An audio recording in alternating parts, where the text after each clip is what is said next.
Para santriku, para sedulurku, para sahabatku kabeh. Kita di dalam menuntut ilmu itu ada syaratnya. Menuntut ilmu itu hukumnya wajib. Ya kan? Menuntut ilmu itu hukumnya wajib, harus. Wajibnya itu seperti kita bernapas, seperti kita makan. Jadi kalau tidak menuntut ilmu berarti kita akan disalahkan. Kita akan kena sanksi dunia. Sanksinya apa? Sanksinya adalah hidup susah. Sanksinya apa? Sanksinya adalah sengsara. Sanksinya adalah kita dicap sebagai orang yang bodoh. Kita akan jadi orang yang termarginalkan. Kita akan menjadi orang-orang yang senantiasa di garis belakang. Nah, karena menuntut ilmu ini hukumnya wajib bagi kalian, bagi kamu semuanya, perhatikan. Karena ilmu ini adalah alat. Alat untuk mencapai kesuksesan. Alat untuk menyelesaikan setiap permasalahan. Alat di dalam untuk menggapai mewujudkan cita-cita. Maka perhatikan syarat di dalam menuntut ilmu. Karena ilmu ini kan senjatamu nantinya. Ya. Yang pertama, di dalam setiap menuntut ilmu, kata kuncinya adalah ikhlas untuk meraih ridho Allah Subhanahu wa ta'ala. Ikhlas untuk meraih ridho Allah Subhanahu wa ta'ala. Kata kuncinya adalah ikhlas. Jika kamu ikhlas, insya Allah niatmu benar. Niatmu benar. Ikhlas itu ya kamu merelakan jiwa dan ragamu untuk dilatih, untuk dididik, untuk diajari oleh gurumu, oleh pembimbingmu, oleh lembaga di mana kamu belajar. Ikhlas. Dan semua aturan-aturan yang ada itu harus kamu ikuti. Ikhlas. Tidak ngeyel, tidak mbalelo. Ikhlas. Menerima dengan senang hati. Apa landasannya kita bisa menerima dengan senang hati? Karena semua yang kita lakukan itu insya Allah untuk meraih ridho Allah Subhanahu wa ta'ala. Ini ikhlas. Kalau innamal a'malu binihatnya ini benar, ikhlas karena Allah, insya Allah kita nanti satu langkah akan berhasil bisa menguasai ilmu. Yang kedua, di dalam menuntut ilmu kita harus siap pikiran kita.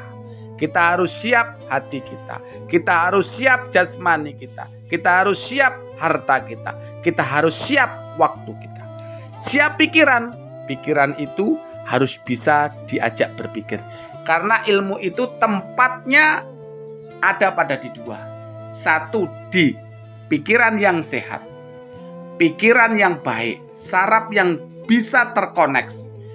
Yang kedua adalah pikiran yang mau menerima, pikiran yang rela. Ini siap pikiran. Jadi ada beberapa pikiran yang tidak siap karena memang tidak mampu. Ini berarti orang harus sadar. Yang kedua, hati. Hati ini harus lapang. Hati ini harus ikhlas. Hati ini harus bersabar. Hati ini harus dijauhkan dari sifat sombong, iri, dengki, hasad, hasud, ghibah, tamak, dan namimah. Ini buang. Jadi hati itu harus bersih dulu. Karena ini nanti tempatnya untuk mengendalikan ilmu. Jadi hati ini harus siap. Penuntut ilmu kok sombong? Nggak bisa. Penuntut ilmu itu harus bisa menerima dan mengikhlaskan. Yang kedua, sehat jasmani. Penuntut ilmu harus sehat jasmaninya. Maka makanannya harus terpenuhi, gizinya harus terpenuhi, olahraga yang cukup. Jasmani ini penting. Jasmani ini penting. Tidak bisa jasmani yang sakit di dalam menuntut ilmu. Kalaupun ada 1001 ini orang-orang pilihan. Jadi kesehatan jasmani ini penting. Yang selanjutnya, siap harta. Di dalam menuntut ilmu itu perlu harta. Harta. Ya, untuk biaya hidupnya, untuk beli buku kitabnya, untuk itu dan sebagainya. Jadi perlu harta. Maka siapkan hartamu. Kalau tidak, maka kamu harus mengabdi untuk mendapatkan harta atau mendapatkan keikhlasan yang punya ilmu itu. Yang selanjutnya adalah waktu. Dalam menuntut ilmu perlu waktu yang lama, tidak sebentar. Perlu waktu yang lama. Sekali lagi, siapkan dirimu untuk waktu yang lama. Ilmu kok sebentar, tidak ada. Ilmu itu lama banget. Jadi perlu waktu yang lama untuk mumpuni di satu ilmu. Jadi kamu harus bersabar di situ. Yang selanjutnya, setelah ikhlas niatmu menuntut ilmu untuk meraih ridha Allah, siapkan pikiran, siap hati, siap jasmani, siap harta, dan siap waktu. Yang ketiga adalah kamu harus menjauhi maksiat dan siap menerima kejadian ketentuan dari Allah Subhanahu wa ta'ala. Penuntut ilmu harus selalu menjaga wudhu. Penuntut ilmu harus selalu bersih. Ya, siap menerima kejadian. Nggak boleh berbuat dosa. Maka selalu taubat, selalu jaga niat, selalu jaga pikiran, selalu jaga perbuatan kita agar senantiasa berbuat baik. Yang terakhir adalah adabul akhlakul Quran. Selalu kita merujuk kepada Al-Quran. Selalu kita fokus kepada Al-Quran. Karena Al-Quran ini adalah akhlak kita. Karena Al-Quran ini adalah adab. Adab itu nomor satu. Sekali lagi, adab itu nomor satu. Di dalam menuntut ilmu, adab itu nomor satu. Kamu sebelum belajar adab. Adab di dalam menuntut ilmu, adab terhadap gurumu, adab terhadap ilmu itu sendiri, adab terhadap lingkunganmu. Jadi adab ini penting dan syarat mutlak yang harus dimiliki. Adabnya adab apa? Adab sesuai yang diajarkan oleh Al-Quranul Karim.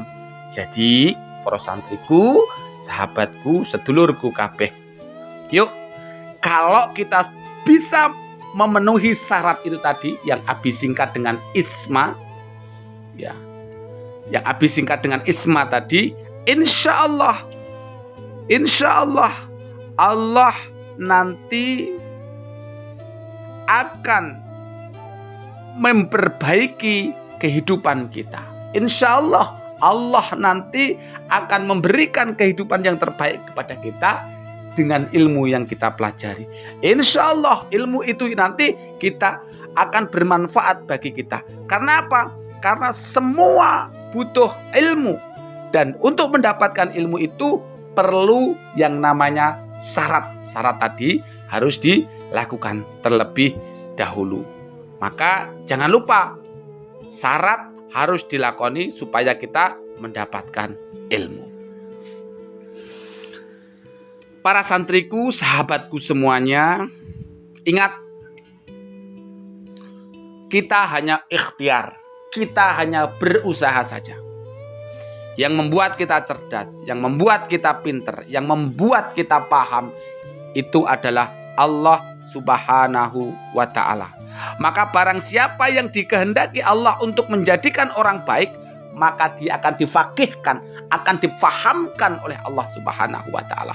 Jadi jangan pernah berputus asa, walaupun tidak hafal-hafal, walaupun tidak paham-paham, terus belajar dan belajar, ikuti syarat-syarat tadi, insya Allah Allah akan faqihkan. Yang kita luruskan adalah mencari ridhonya Allah agar Allah pahamkan kita semuanya, insya Allah.